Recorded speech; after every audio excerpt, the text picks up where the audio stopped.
I took the job because I didn't have a choice, not because I wanted it. When you run out of money, options stop feeling like decisions and start feeling like traps you willingly step into. The listing said, "Night clerk needed, quiet environment." That should have been my first warning. Nothing that needs to advertise how quiet it is actually is. The motel sat just off a forgotten stretch of highway, the kind people only use when they're trying not to be seen. I remember thinking it looked wrong even before I stepped inside. Not abandoned, not broken down, just out of place, like it had been dropped there from somewhere else and never fully settled in. Inside, the air smelled faintly of dust and something metallic underneath, like old pipes or dried blood. I told myself it was just rust. My manager didn't waste time. He handed me a ring of keys, showed me the front desk, and pointed down a long hallway lined with identical doors. "You'll be alone after 10, he said. "Alone?" I asked. He nodded like that was the least important part of the job. "Most nights are quiet. Just follow the routine." Routine. That word stuck with me. He hesitated before leaving, like he wanted to say something else.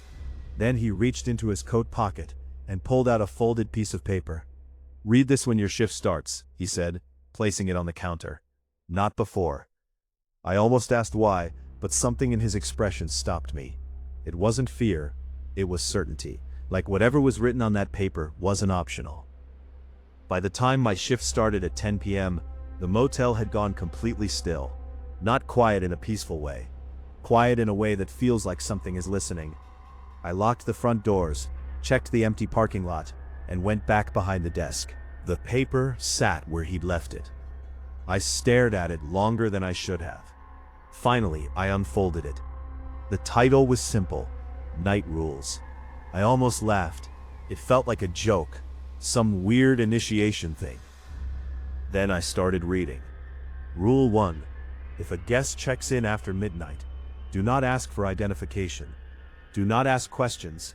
Give them a key and look away before they reach the hallway. I frowned.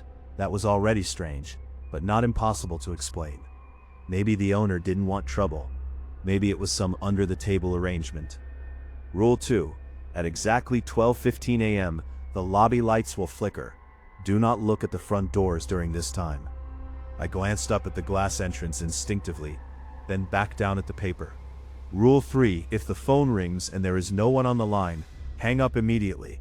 If you hear breathing, do not hang up. Place the receiver on the desk and step away. A small knot formed in my stomach.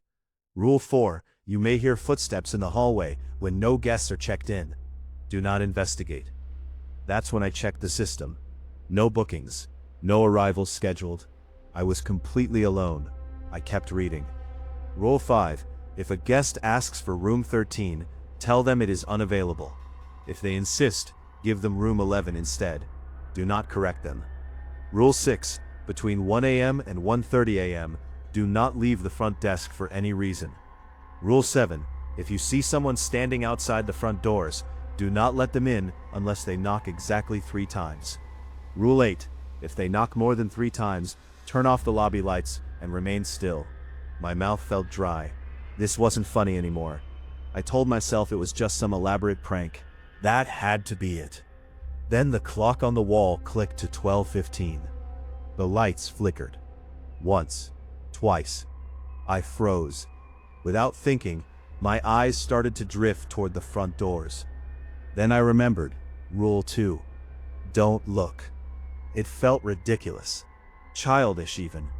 But something deep in my chest tightened, like instinct overriding logic. So I didn't look.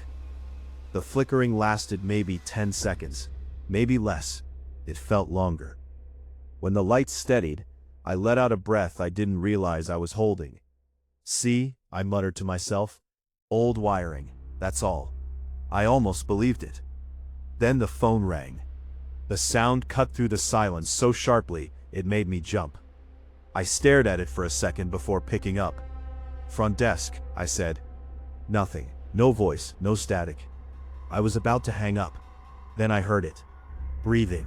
Slow, wet, close. Not through the speaker.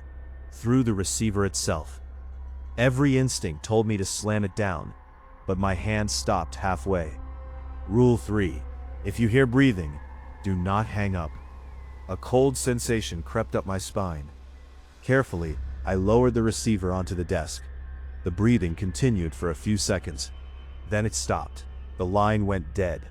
I stood there, staring at the phone, my heart pounding harder than it should have. "This is stupid," I whispered. But I didn't pick the receiver back up. Minutes passed, or maybe longer. Then from somewhere down the hallway, I heard it. Footsteps. Measured. Impossible. I checked the system again. Still no guests. The footsteps continued, echoing faintly against the walls. Rule 4. Do not investigate. I stayed where I was. The sound grew closer. Then it stopped, right outside the corner of the hallway, just out of view. I held my breath, waiting, listening. Nothing. No movement, no sound. Just that same heavy silence pressing in from all sides. I told myself it was the building settling, old pipes, loose boards, but I didn't believe it anymore. Because deep down, I already knew something about this place wasn't right. And whatever those rules were, they weren't written as a joke. They were written to keep me alive. I didn't move for a long time after the footsteps stopped. It wasn't fear that held me in place, not exactly. It was something quieter, heavier. The kind of feeling that settles in your chest when you realize a situation is no longer under your control. Like missing a step in the dark and knowing you're already falling. Eventually, I forced myself to sit down. "Just get through the night," I muttered. "That's it." The clock read 12:42 a.m., not even halfway. I tried to distract myself by organizing the desk, lining up the keycards, straightening papers that didn't need straightening, anything to avoid looking down the hallway. It worked for a while. Then the knocking started. 3 sharp taps against the glass doors. I froze. Every muscle in my body went tight. Slowly, I turned my head toward the entrance. A man stood outside. 1 second, the parking lot was empty. The next, he was just there. He looked normal at first glance. Average height, dark jacket, hands at his sides. But something about the way he stood felt wrong. Too still. Like a photograph instead of a person. 3 knocks. Exactly like the rule said. My throat felt dry as I stood up and walked toward the door. Each step felt heavier than the last. Unlock. Pause. Then I opened it. The man didn't step inside right away. He just looked at me, his face partially shadowed by the dim light behind him. "You have a room," he said. Not a question. I nodded. "Yes. Room 13. The words hit harder than they should have. Rule 5. If a guest asks for room 13, it's unavailable, I said quickly. But I can give you room 11. For a moment, he didn't respond. Just stared at me. Then, slowly, a faint smile crept across his face. "That's fine," he said. Relief washed over me, thin and fragile. I handed him the key. He took it without breaking eye contact. Then he walked past me into the lobby. As he passed, the air around him felt colder. Not dramatically, not like stepping into a freezer. Just enough to notice. Just enough to feel wrong. I turned back toward the desk, trying to ignore the way my skin prickled. "Enjoy your stay," I said automatically. He didn't answer. I heard his footsteps fade down the hallway, then stop. I looked up. He was standing at the corner, not moving, not turning, just standing there, watching me. My stomach twisted. "Sir?" I called. No response. Then slowly, he turned the corner and disappeared. I let out a breath. "Okay," I whispered. "Okay, that's fine." I checked the clock. 12:58 a.m. 2 minutes until 1. Rule 6. Do not leave the front desk between 1 and 1:30 a.m. I didn't plan to, not anymore. The seconds ticked by louder than before. 1 o'clock a.m. And then, a door slammed, somewhere down the hallway. I flinched, Another slam followed, then another. Rapid, violent, one after the other. Like every door in the hallway was being thrown open and shut at once.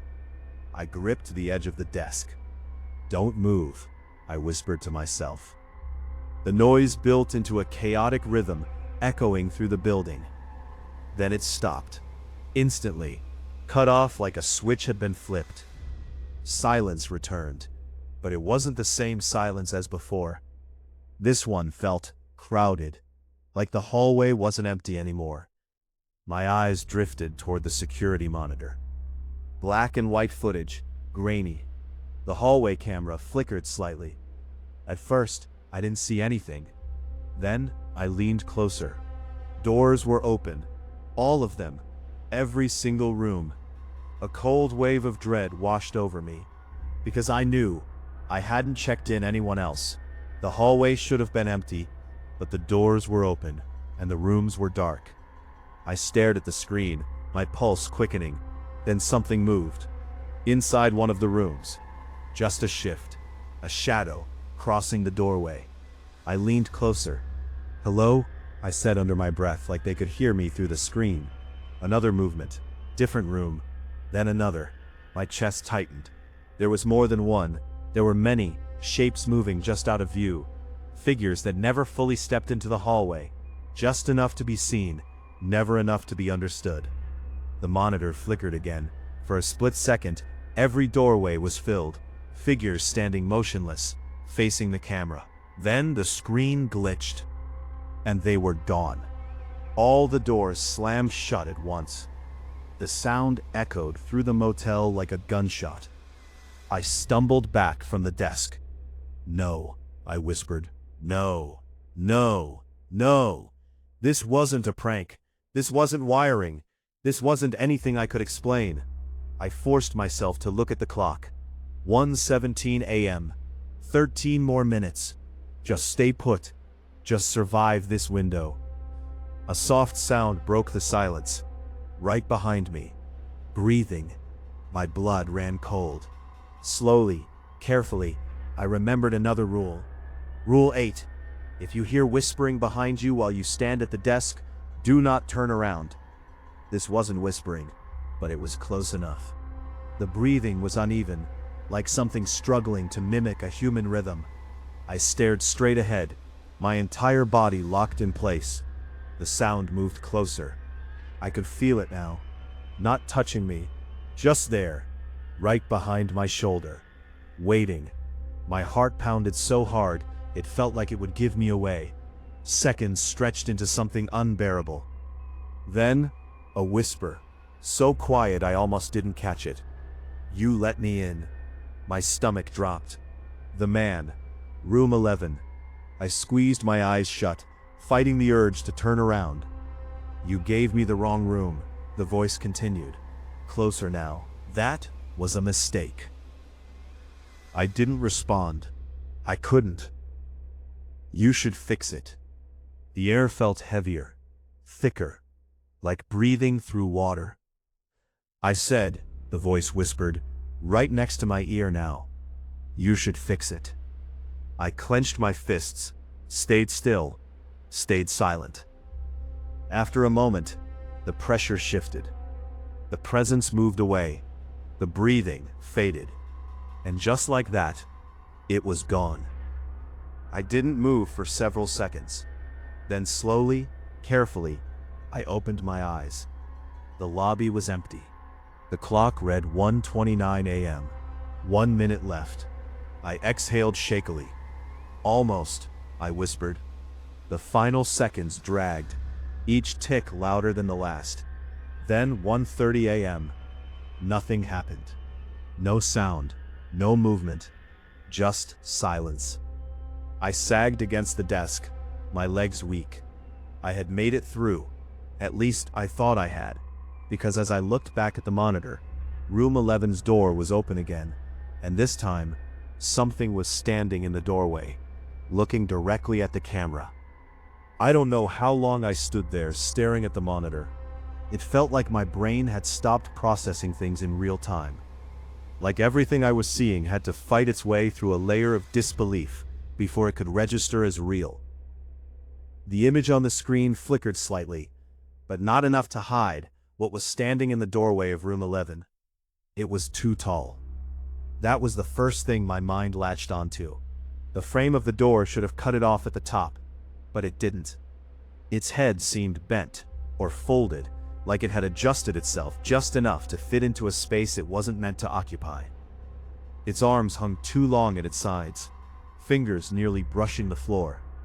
And it wasn't moving, not even slightly, just standing there, watching. I leaned closer to the screen before I could stop myself. That was a mistake. The image glitched. For a split second, the figure wasn't in the doorway anymore. It was closer. Not physically closer in a way that made sense, but closer to the camera, like frames had been snipped. Like something had jumped forward without crossing the space in between. I stumbled back from the desk. "No," I said under my breath. "No, that's not." The monitor went black. Every camera feed cut out at once. The lobby fell into a deeper silence than before, like the building itself was waiting. Then the phone rang. I flinched so hard my shoulder hit the wall behind me, sharper. More urgent. I stared at it, my chest rising and falling too fast. "Don't answer it," I whispered. But the ringing didn't stop. It just kept going. Steady, insistent, demanding. My eyes flicked to the list of rules still sitting on the desk. There was nothing about ignoring calls. Only instructions for what to do if I answered. The ringing continued. I swallowed hard, then reached for the receiver.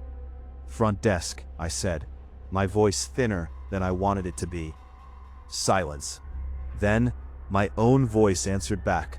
"Front desk." I froze. The line crackled softly. "You shouldn't be there," my voice said. Every muscle in my body locked. "That's not your job." The tone was wrong, flat, empty. Like something repeating words it didn't understand. I couldn't speak. "I tried to leave," it continued. "You should leave too." My grip tightened on the receiver. "No, that's not. You won't make it to morning." The line went dead. I slowly lowered the phone back onto the desk. My reflection stared back at me from the darkened monitor screen. Pale, wide-eyed, unsteady. For a moment, I didn't recognize myself. Then, something behind me shifted. I didn't hear it. I felt it. That same pressure as before, that same impossible closeness, but stronger now, closer. I didn't need to turn around to know what it was. Room 11. It had left the hallway, and now it was here, in the lobby, with me. Every instinct screamed at me to run, but my legs wouldn't move. Because deep down I knew, running wasn't part of the rules, and breaking the rules had consequences. Slowly, I looked down at the paper again. My eyes scanned the remaining lines I hadn't fully processed before. Rule 9. If a guest exits their room and approaches the lobby after 1:30 a.m., do not acknowledge them. They are not the same as when they entered. A cold wave washed over me. Rule 10. If you feel something standing behind you, remain still. It will lose interest. I clenched my jaw. Remain still. That was it. That was all I had to do. The air behind me shifted. I could feel it moving, circling, not touching, just studying me, waiting for a reaction. My breathing felt too loud, too noticeable. I tried to slow it down, but it only made it worse. The seconds stretched. My mind raced. What if it didn't lose interest? What if it was waiting for me to slip? A faint sound reached my ears, not from behind me, from the front doors. Knocking, once, twice, 3 times. Rule 7. I was allowed to let them in, but I couldn't move. Not now, not with this thing behind me. The knocking came again, 3 times, perfectly spaced. Whoever it was, they were following the rules, unlike me. The presence behind me leaned closer. I could feel something near my ear, Not breath, not quite, just cold. "You're ignoring me," it whispered. My stomach twisted. "Now you won't even look at me." I squeezed my eyes shut. "Don't react. Don't respond. Don't move." The knocking grew louder, more urgent, still in sets of 3. "You should open the door," the voice behind me said. I said nothing. "You're allowed to," it continued. "That's the rule." My hands trembled slightly. It was right, but that didn't mean it was safe. "Or are you only following the rules when it helps you?" it asked. The words dug in deeper than they should have, because part of me wondered the same thing. The knocking stopped. Silence filled the space again. Then a fourth knock. Loud, sharp, wrong. My eyes snapped open. "Rule 8. If they knock more than 3 times, turn off the lights." My hand moved instantly, slamming the switch. Darkness swallowed the lobby. Complete, total. For a moment, there was nothing. No sound, no movement. Then, a low, distorted sound came from the other side of the door. Not knocking, not speaking. Something in between. Something that didn't belong to anything human. I stayed still. Didn't breathe. Didn't think. Eventually, it stopped. The silence returned. Slowly, I reached for the light switch again and flipped it back on. The lobby was empty. The front doors showed nothing but the dark parking lot beyond. And whatever had been behind me was gone. I staggered back to the desk, my legs barely holding me up. The clock read 2:11 a.m. Still hours to go. I looked at the list again. There were only a few rules left. But now I understood something I hadn't before. The rules weren't just instructions. They were boundaries. And every time something crossed one, it got closer. I glanced at the hallway. Every door was closed again. Still, silent. But I knew better now. Whatever was in those rooms wasn't staying there. And the night wasn't even close to over. By 2:30 a.m., the motel felt different again. Not louder, not more active, just aware. Like everything inside it had shifted its attention fully onto me. I stopped checking the monitors after they flickered back on. Every time I glanced at them, something had changed. A door slightly open that hadn't been before. A shadow where there shouldn't be one. Movement that disappeared the moment I tried to focus on it. It wasn't helping. If anything, it made it worse. So I stayed behind the desk, eyes forward, counting seconds, then minutes, then anything that would keep my thoughts from spiraling too far ahead. 3:00 a.m. Nothing. 3:17 a.m. A faint scratching sound echoed briefly from somewhere deep in the hallway. I froze, listening. It stopped almost immediately. I didn't need to check the list to remember the rule. Ignore it. So I did. 3:40 a.m., the phone rang again. I didn't answer this time. It rang 5 times, then stopped. 4:05 a.m., a soft whisper drifted through the lobby. Not behind me, not in front of me, everywhere. Too quiet to understand, too present to ignore. I pressed my hands flat against the desk and focused on breathing. In, out, in, out. The whispering faded. 4:30 a.m., the front doors creaked slightly, like something had leaned against them from the outside. But there was no knocking, so I didn't move, didn't look, didn't acknowledge it. Time lost meaning after that. The minutes blurred together, each one stretching and folding into the next. Until finally, 5:00 a.m., something changed. I felt it before I saw it. The same way you feel a storm coming before the first drop of rain hits. I looked toward the hallway and saw them. Figures standing shoulder to shoulder, filling the entire length of the corridor. Men, women, children, all perfectly still, all facing me. Rule 1, do not acknowledge them. My throat tightened. There were too many, far more than there should have been, far more than the motel could even hold. They didn't move, didn't breathe, didn't blink, just stood there, watching. I forced my gaze down to the desk. My hands gripped the edge so hard, they started to ache. Seconds passed. Then, a step, soft, deliberate, closer. I didn't look. Another step, then another, each one louder than the last, breaking the silence, piece by piece. They're not guests. The voice came from the hallway. Calm, certain, familiar. They never were. I clenched my jaw, didn't respond. They're waiting, it continued. For what? I whispered before I could stop myself. The moment the words left my mouth, I felt it. A shift, a mistake.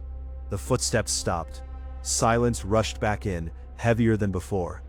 Then, right next to me, for you. I turned. I didn't mean to. I didn't even realize I was doing it until it was too late. The man from room 11 stood beside the desk, closer than anything had been all night. It wasn't right. Not distorted. Not broken. Just incomplete. Like details had been erased. Eyes too dark.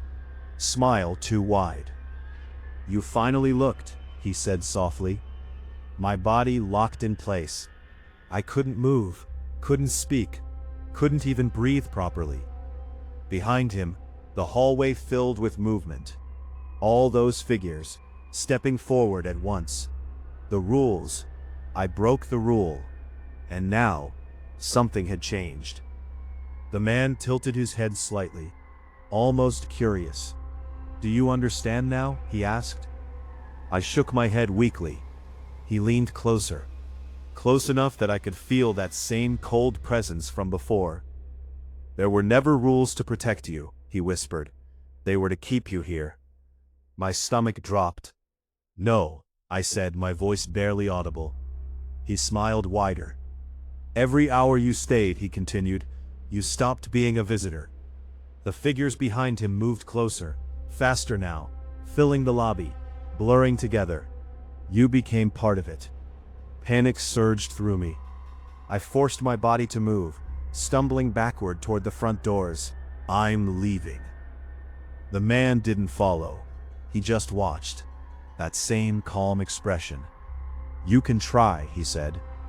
I turned, grabbing the door handle, yanking it open. Cold morning air rushed in. Sunlight spilled across the floor.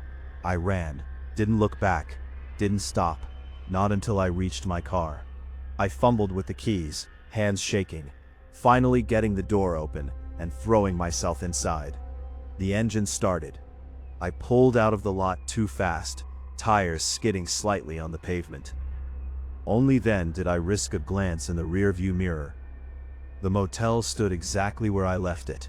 Quiet, still, empty, no movement, nothing. I let out a shaky breath. A laugh followed, thin, unsteady. I made it, I whispered. But as I looked back at the road, I realized something was wrong. The highway ahead didn't look familiar. The turns weren't where they should be. The signs weren't the same. My grip tightened on the wheel. No, I said slowly. And then I saw it, up ahead, on the side of the road. A sign, faded, weathered, but readable. Vacancy, with an arrow pointing forward. My stomach dropped because I had been driving in a straight line, and yet, the motel was in front of me again.